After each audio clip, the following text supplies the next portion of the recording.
은혜는 하나님이 우리에게 주시는 거예요. 할렐루야. 우리는 받는 존재고, 믿음도 하나님이 우리에게 주시는 거고, 우리가 믿음을 가지고 하나님께 영광을 돌리죠. 축복을 주시는 분은 하나님이시고 우리는 받는 존재예요.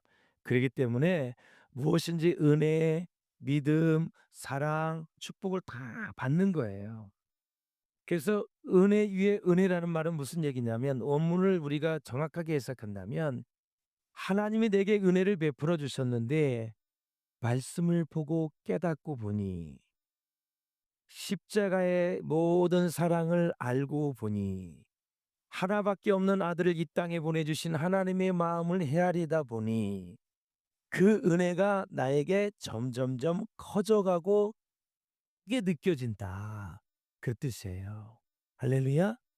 점점점 나에게 있어서 하나님의 은혜가 커져간다. 믿음이 점점점 자라간다. 그래서 하나님의 은혜와 믿음을 가지고 하나님께 영광을 올려드린다라는 거죠. 그렇다면 나에게 있어서 은혜가 커지고 믿음이 커진다면 내 입장에서는 하나님이 나에게 은혜를 주셨는데 그걸 깨달아야 그렇게 아는 거지. 믿음을 내가 받고 영광을 돌려봐야 아는 거지. 그것을 받지 않고 내 실생활에 내 삶에 그것을 깨닫지 못한다면 아무리 우리에게 은혜를 주시고 믿음을 주시고 축복을 주셔도 우리는 알 길이 없다라는 거죠. 다른 사람이 나를 사랑하고 다른 사람이 내게 뭔가 좀 좋은 마음이 있다고 하는데 표시를 해야 알지요. 표시를 말로 할 수도 있고 물질로 할 수도 있고 행동으로 할 수 있고 제스처로 할 수 있고 바디랭귀지로 할 수가 있어요. 여러 가지로 할 수가 있어요. 느끼게끔 해 줘야 된다는 것입니다. 하나님은 우리를 하나님의 은혜와 사랑과 믿음을 느끼게끔 해준 게 뭐냐? 가장 확실한 게 독생자 예수를 이 땅에 보내 주신 거예요. 그것이 가장 확실하다 그랬어요. 예. 확증하셨다. 아들을 보내 주셔서 우리를 구원해 주신 게 가장 확실한 증거다. 그러면 그분을 우리가 믿고 깨닫고 많이 그분을 묵상하면 우리는 그분을 닮아가면서 하나님의 은혜가 점점 커져가는 것을 느낄 수 있다. 그런데 하나님을 마음속으로 거부하는 사람이 있어요. 예수님을 영접하지 않는 사람이 있어요. 그리고 예수님을 믿지 않는 사람의 마음에는 세 가지 특징이 있어요. 첫째, 인생의 허무함을 느끼며 삽니다. 제 아무리 열심히 산다 할지라도 하나님 믿지 않고 예수 믿지 않고 마음속으로 하나님을 거부하고 하나님을 싫어하면 반드시 인생에 허무함을 느끼게 했습니다. 우리 마음에는 하나님이 자리해야 될 곳이 있어요. 그분이 꼭 오셔서 좌정하셔야 돼요. 할렐루야. 그분 없으면은 절대 우리는 행복할 수가 없어요. 죽기 전에 다 두려워서 떨고 죽을 수밖에 없어요. 그래서 인생에 허무함을 느끼는 거야. 채워지지 않는 거. 이렇게 열심히 70-80 세까지 살았는데 왜 이렇게 채워지지 않지? 그래도 남만큼 있을 만큼 있고 올라갈 만큼 직장에서 승진 다 했고 그리고 벌을 만큼 다 벌었는데 누릴 만큼 다 누리고 있는데 자식들도 잘 되고 있는데 자식들도 출세하고 시집잘 장가고 사이 잘 들어오고 자부 잘 들어오는데 도대체 왜 이렇게 채워지지 않지? 하나님만이 채울 수 있는 우리의 영의 세계. 예. 그래서 전도서의 저자 솔로몬이 제가 말씀하신 것들을 다 누렸는데 인생이 헛되고 헛되니 헛되고 헛되도다. 이 진리를 누가 알 수 있을까요, 여러분? 이 진리를 학생 때부터 어린아이 때부터 청년 때부터 깨닫고 살아야 된다라는 거죠. 인생은 하나님 없이 살면 절대 헛되다, 허무하다라는 사실을 알아야 된다라는 사실이죠. 여러분 인생 그렇게 길지 않아요. 짧아요. 그냥 마음의 여유를 가지시고 진리 안에서 자유하시고요. 행복하고 즐겁게 사셔야 돼요. 모든 반응을 감사함으로 반응하세요. 할렐루야. 예, 감사함으로. 예. 사랑하는 여러분, 죄에 매여서 어둠에 눌려 있는 사람은 그 사람 역시 진리를 싫어합니다. 이유는 뭔가 하니 진리가 자신의 양심을 찌르기 때문에 그렇습니다. 이 빛의 속성은 밝게 비추는 거지요. 밝게. 여러분 이제 요한복음 1 장이나 요한복음의 말씀을 들을 때 빛인데 시작. "삼빛 곧 세상에 와서 각 사람에게 비추는 빛이 있었나니." 이 빛을 얘기할 때는 예수님을 생각해야지 이 전기불, 햇빛 이런 거 생각하면 안 돼요. 미리 말씀을 드려요. 빛은 예수님을 얘기하는 거예요. 참 빛이 예수님이 세상에 오셔서 어둠을 몰아내고 환하게 밝히셨습니다. 빛은 감추인 것을 싹 드러내게 합니다. 제가 이렇게 빛에 그 딱 창가에 그 스며드는 빛을 보고 딱 봤더니 먼지가 얼마나 많은지. 그런데 그 빛이 없었을 때는 먼지가 있는지 없는지 몰랐어요. 그래 동력에서 딱 햇빛이 비칠 때 창가에 비치는 보니까 먼지가 엄청나게 많아. 어디나. 야 그렇구나. 저건 다 우리가 호흡을 하면서 마시는구나. 그러니까 그렇게 깨끗한 환경 속에서도 먼지가 많은데 그렇지 않은 것은 얼마나 여러분 심하겠어요. 예. 다 감추인 것을 드러낸다. 드러낸다. 어느 회사나 마찬가지입니다. 정직하고 진실한 직원이 들어오게 입사하게 되면 기존에 좀 더럽고 부정직한 사람들, 이런 사원들은 결사적으로 반대를 합니다. 왜냐하면 부정직한 자신들의 모습이 쉽게 노출될 수 있기 때문에 그래요. 그래서 수단과 방법을 가리지 않고 정직하고 진실한 신입사원을 내쫓기 위해서 여러 가지 모사도 꾸미고, 그리고 내적으로 외적으로 계속 퇴사하도록 압력을 가하는 것이 오늘의 현실입니다. 사랑하는 여러분, 우리는 어둠의 세력과 저주와 죽음의 세력에서 벗어나야 됩니다. 사람은 자신의 나쁜 성격과 습관, 그리고 자신의 단점과 결점에 대해서 잘 알고 있지만 고치지 못해서 계속 사단의 종노릇을 할 때가 참 많이 있습니다. 사랑하는 여러분, 우리가 하나님의 은혜를 힘입어 산다면 우리의 심령을 무엇으로 채우며 살아야 될까요? 바로 우리의 마음과 영에 하나님의 영광을 채울 수 있기를 주의 이름으로 축원을 드립니다. 하나님의 기쁨을 채워야 될 줄로 믿습니다. 하나님의 능력으로 채워야 될 줄로 믿습니다. 사랑하는 여러분, 우리 안을, 우리 마음을 세상의 것들로 채우면 채울수록 우리의 심령은 더 부패해져요. 더 썩어져 갈 수밖에 없고 더 추하게 될 수밖에 없다라는 사실이에요. 하나님, 내게 은혜를 더하여 달라고, 예수의 생명의 빛으로 나에게 채워 달라고 그렇게 기도하시면 하나님께서 축복해 주실 줄로 믿습니다. 다윗이 여러분 그 마음속에 하나님으로 가득 채운 사람이 아주 우리에게 본을 보여주고 있어요. 여러분 시편 23편을 한번 4절까지 보시겠습니다. 이 편 시작. 여호와는 나의 목자시니 내게 부족함이 없으리로다. 그가 나를 푸른 풀밭에 누이시며 쉴 만한 물가로 인도하시는도다. 내 영혼을 소생시키시고 자기 이름을 위하여 의의 길로 인도하시는도다.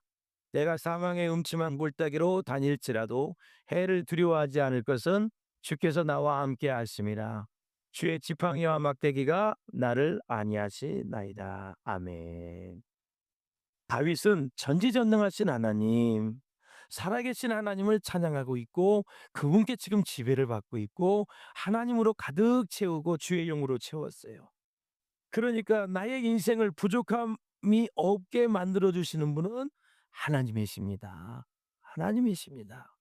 쉴 만한 물가로 인도하시는 분도 하나님이시고 죽어 있던 내 영혼도 살리시고 소생시키시는 분이 하나님이시고 늘 공의와 정의의 길로 인도하시는 분도 하나님이시고 내 인생의 절박한 위기 속에서 건져 주신 분이 하나님이십니다. 주님의 능력의 손으로 평안하게 인도하시는 분도 하나님이십니다. 그러면서 주의 선하심과 인자하심이 응원하기 때문에 나는 그분을 신뢰하며 살겠습니다 하면서 이 시편의 23편의 시를 보면 얼마나 은혜가 되는지 이루 말할 수가 없어요. 사랑하는 여러분, 우리가 진정 하나님을 만날 수 있는 길은 길이요 진리 대신 예수님을 만나는 방법밖에 없다라는 거죠.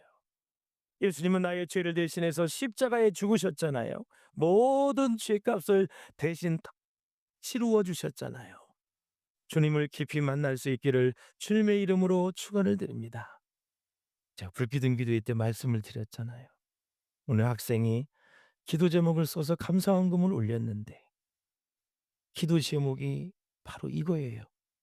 예수님, 나 좀 만나 주세요. 나 좀 만나 주세요." 얼마나 감동이 되는지 눈물이 확 쏟아지더라고요.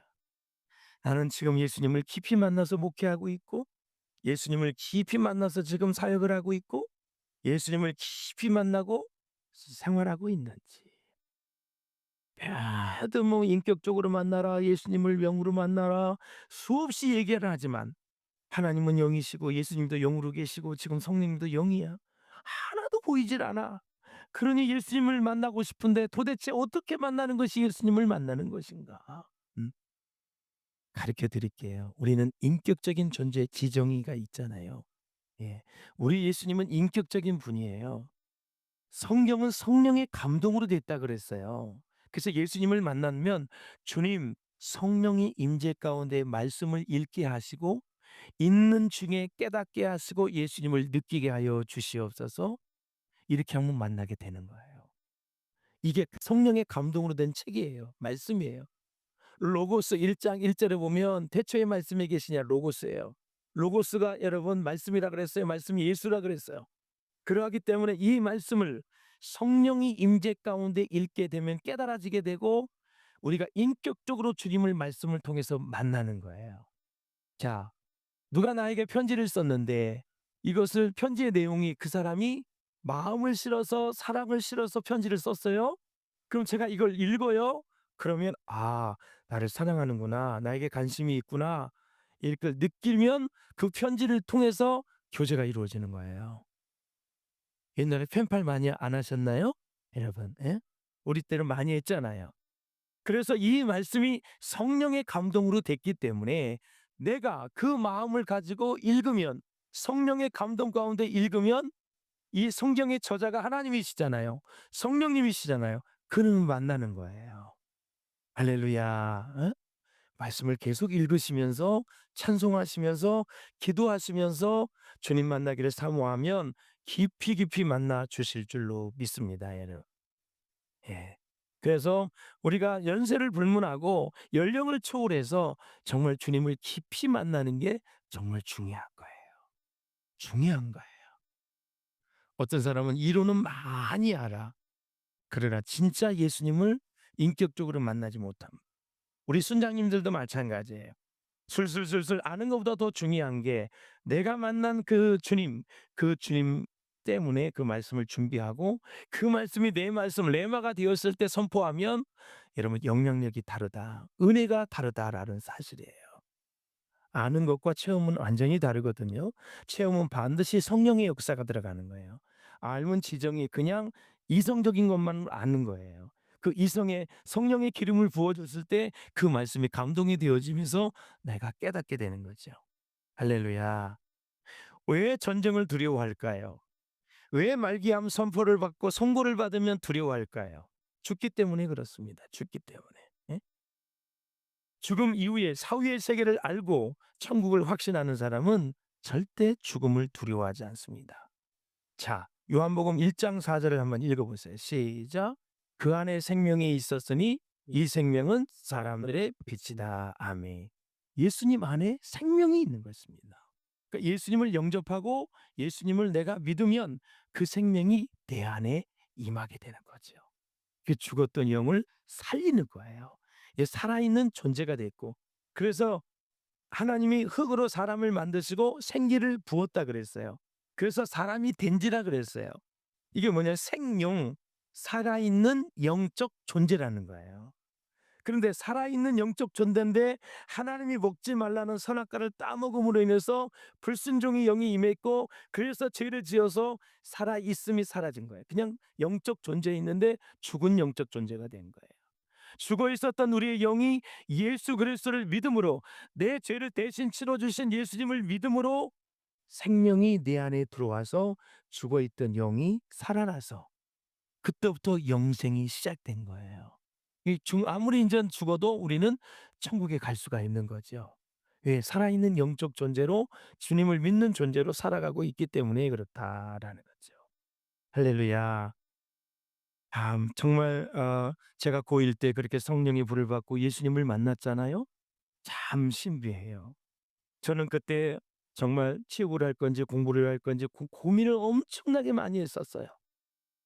그러면서 미래를 어떻게 준비할까? 어떻게 살아갈까?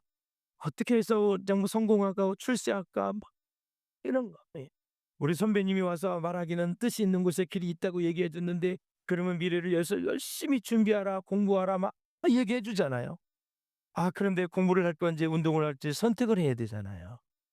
그런데 제가 성령이 불을 받고 보니까 이제는 그게 문제가 아니라 뭐가 깨달아지냐면 '아 사람은 죽는구나. 그리고 인생은 짧구나.' 막 이런 것들이 깨달아지는 거예요. 그래서 초놈을 아낄 수밖에 없는 거죠. 인생이 짧은 게 깨달아지는 거예요. 그런데 17세 된 청년이 이 소년이 아니 죽음을 생각한다는 게 이해가 안 되잖아요. 근데 영원하신 하나님을 만나니까 죽음이 생각이 나고 죽음이 내 옆에 있다라는 것을 깨달아지는 거예요. '아 살아있는 동안만 우리가 이렇게 활동할 수 있겠구나.' 정말 진심으로 제가 고백을 하는 거예요. 그때부터 정말 열심히 미래를 준비하는 그런 과정이 지금도 생각이 나죠. 사랑하는 여러분, 우리가 예수님의 생명을 얻은 자에게 예수님의 생명을 받은 자에게 가장 중요한 것은 뭐냐면 성령 세례를 받는 거예요. 사도행전 1장 5 절을 보면 뭐라 그랬어요? "요한은 물로 세례를 베풀었으나 너희는 몇 날이 못 되어 성령으로 세례를 받으리라 하셨느니." 그랬습니다. 성령 세례를 받는 거예요. 예. 성경은 성령에 대해서 이렇게 네 가지로 말하고 있어요. 다 명령형으로 돼 있어요. 일단 성령을 받아라. 성령을 소멸하지 말아라. 성령 충만하라. 성령을 기다리라. 다 문법에 보면은 다 명령형이에요. 꼭 받아야 될 거예요. 할렐루야. 성령 소멸하는 언제 소멸해요? 죄를 지을 때 성령이 점점점 소멸하게 돼 있어요.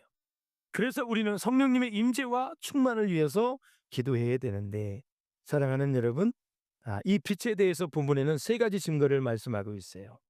하나님은 이 세상에 햇빛과 비를 주시면서 은총을 내려 주셨는데 건강도 주시고 또 지혜도 주시고 많은 복을 주셨어요. 그러나 우리 죄 많은 인간들은 어둠 속에 있던 우리들은 하나님을 인정하지 않았어요. 10 절에 보면 그가 세상에 계셨음에 세상은 그로 말미암아 지은 바 되었으되 세상이 그를 알지 못하였다. 뿐만 아니라 하나님의 아들을 영접하지도 않고 믿지도 않았어요. 11 절에 보면은 자기 땅에 오매 자기 백성이 영접하지 아니하였다. 그렇다면 하나님의 축복 안에 들어갈 수 있는 사람은 어떤 사람일까요? 사도 요한은 말씀하시기를 가장 중요한 말씀을 하고 있는데 누구든지 예수님을 하나님의 아들로 믿고 영접하는 자는 하나님의 자녀가 되는 권세를 주신다. 12절을 한번 읽어 보시겠습니다. 시작. 영접하는 자, 곧 그 이름을 믿는 자들에게는 하나님의 자녀가 되는 권세를 주셨으니. 아멘. 영접하는 것과 그 이름을 믿는 것은 같은 거예요. 말만 다른 것이지. 예수님을 영접하고 믿는다는 것은 예수님이 하나님의 아들이심을 믿는 것이고 예수님이 내 죄를 대신하여 십자가에 죽으셨다는 것을 믿는 거예요. 할렐루야. 그래서 이 세상의 최고의 축복 두 가지는 누누이 말씀을 드렸습니다. 죄사함의 축복과 하나님의 자녀가 되는 권세입니다. 이것이 가장 큰 축복이에요. 죄사함, 죄에서 자유를 얻게 함은 뭐 때문에? 보혈의 능력 때문에 보혈의 능력. 보혈의 능력이 뭐예요? 하나님이 피 흘려 주신 피 아닙니까? 피 흘림이 없이는 죄사함이 없다 그랬잖아요. 예. 하나님의 자녀가 되는 권세예요, 권세. 우리 하나님의 모든 나라를 유업으로 받을 수 있는 상속자가 되었다. 저와 여러분 그래서 참 부자입니다, 여러분. 그래서 옆 사람을 축복해 주세요. 당신은 이 세상에서 가장 큰 부자입니다. 옛날에 그 인사를 시켰더니 어떤 엉뚱한 사람이 "돈 얼마 있는데." 또 이렇게. 아니 세상에 죄사함의 축복과 자녀 되는 권세가 제일 크다 그랬더니 또 농담으로 "돈 얼마 있는데." 완전히 이 만몬이 신이 된 거죠, 만몬이. 예. 이 절대 돈으로 행복을 갖는 게 아니야. 돈은 흘러다녀야 복이 되는 거고 유통이 돼야 복이 되는 거죠. 사랑하는 여러분, 요한복음 1장 14 절에 보면 말씀이 육신이 되어 우리 가운데 거하심에 우리가 그의 영광을 보니 아버지의 독생자의 영광이요 은혜와 진리가 충만하더라 그랬습니다. 야, 9 절에서는 이미 로고스가 빛으로 세상에 왔음을 말하고 있는데 이제 로고스 말씀이 육체 사람이 되었다. 그래서 스스로의 선택으로 인간이 되셔서 임마누엘로 사람 가운데 거하신 분이 예수님 하나님이십니다. 그러니까 인간의 역사 안으로 들어오셨다. 유명한 신학자 칼 바르트가 이걸 이렇게 설명을 했어요. in breaking이라고 했어요. 예, 들어오다. in breaking 깨뜨리다. 그래서 굳게 닫힌 문을 깨부수고 어디로? 물질 안으로, 인간 세계 안으로 오신 분이 예수님이세요. 그분이 성령으로 잉태되어 태어난 것이 성탄절이다. 그래서 그분은 하나님이신데 사람 인카네이션 사람이 되셔서 바로 물질 안으로 세상 안으로 인간 세계로 들어오신 분이 바로 예수 그리스도이다라는 거지요.